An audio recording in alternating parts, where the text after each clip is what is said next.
What do you think is, I'm sure there's a number of them, is the most painful thing you went through in the mission?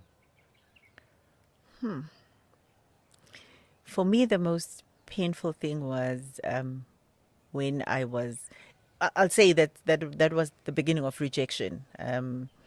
Because let me tell you a little story. Sure. When I was expelled because I accepted a chocolate. It wasn't an Easter egg, but it was one of those chocolates that are wrapped like an eggish. A fancy one, Yes. in a foil. Yes. See. I accepted that from a guy who worked at the mission at the time. He was a driver, if I remember, and he worked in one of the shops.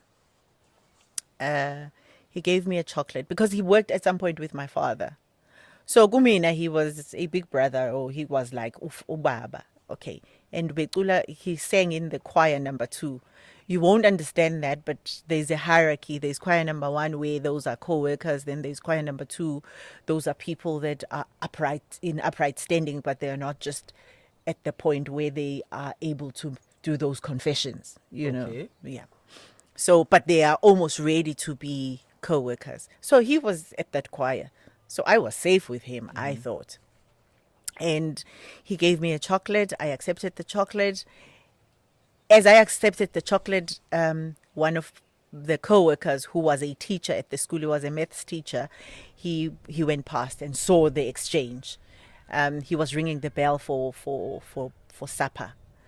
And I accepted. I went my way, went to the school hall, sat down for my dinner.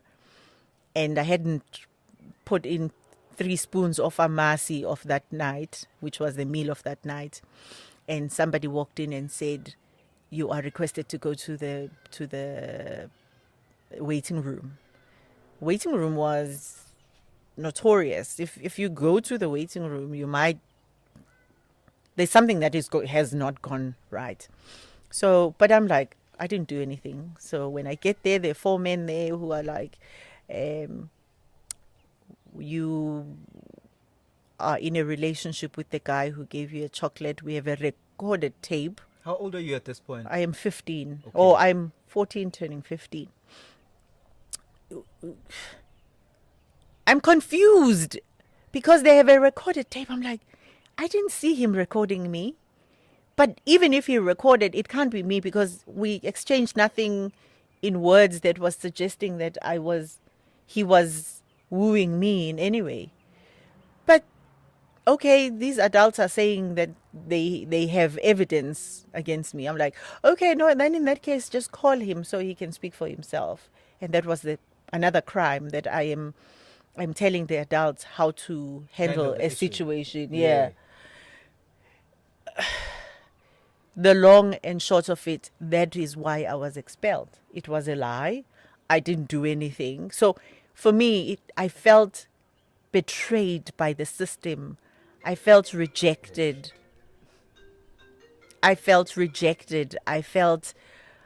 So what is the biggest crime, or what was the biggest thing that the mission did to me? The mission, I was disowned by my family.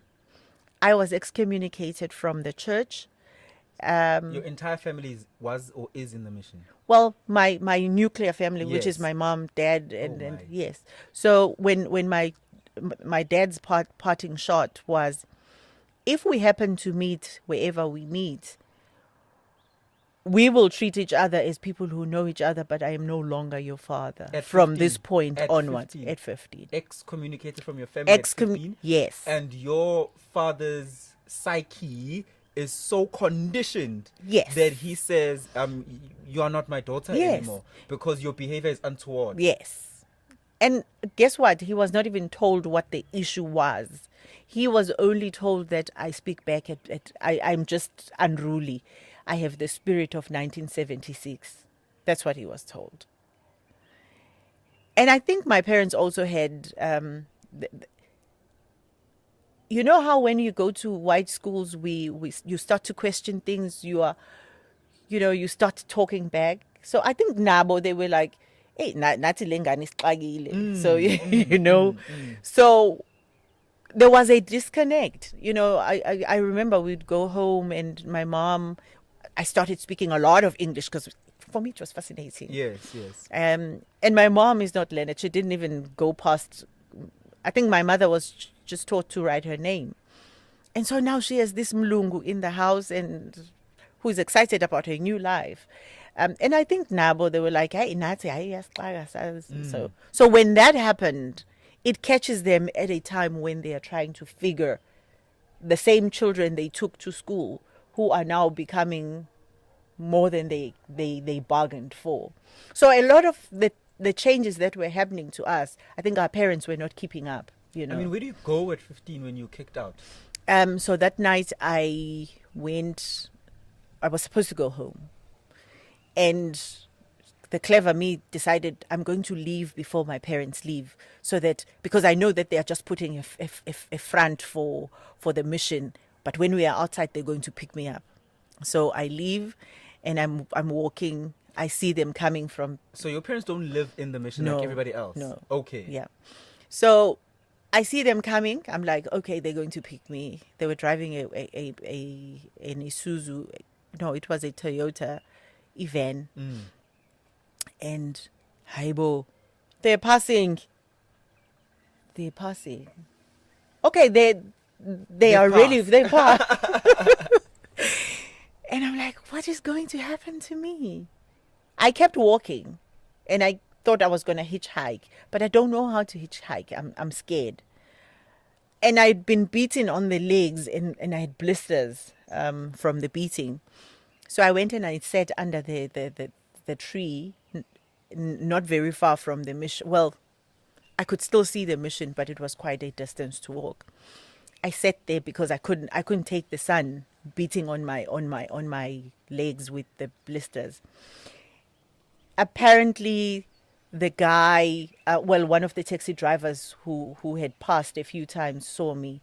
But that night, two guys who worked at a shop, I say Silver Stream, there's a place called Silver Stream. Yeah. When it started to get dark and they saw me, they did deliveries in the area. They offered me a place to sleep.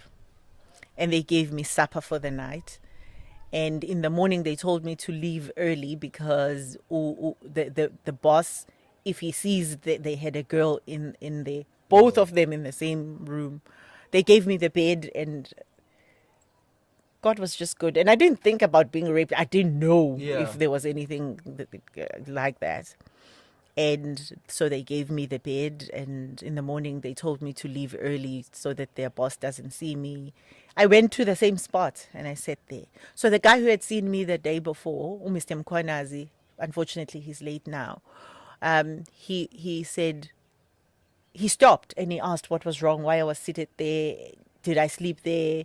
And I came up with some sob story about my aunt who lives in the location who threw me out of the house. Because I didn't want, if I said it was the mission, he was going to take me back, and I didn't want to go back. Or anybody, for that matter, would have taken me back because even the community is highly respected. Yes, the mission. Yes. So I'm like, no, I don't want to go back. These people lied to my parents about me, so I'm not going back there. I will die walking if I have to die walking. And he gave me a lift. He said he was only just going to Kranskop, but I think in his heart he just wanted to help a little girl, and he took me as far as Greytown and gave me 10 rands, and I was able to get home. Well, I didn't go home. I went to the relatives in the area. Yeah. So